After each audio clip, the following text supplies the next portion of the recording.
تا مور ته به په کندو کې خوار دي لسپانه مه بسه وړو به راړن کې تا مور دا مور تا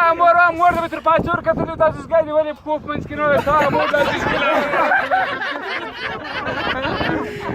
تا مور شوکین وټلې به خوراک به درته ماسف دا پاته خوراک به دې غاړه ورکولی تا مور دا وټله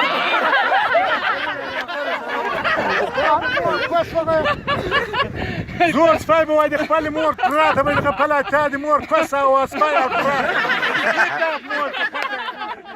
تا مور هم پنځه ورونه به کابره ته ووه د مور کوسه هم اتلس ورونه به وایل شکه به د مور د مور کوس کې دی له مور دا د مور کوسه د ټمان او دستان به دې وایي ټول اخر به دې له خوبه ایستلی وایي تا د مور کوسه او ټمان او تا په مور وما علينا إلا البلاغ المبين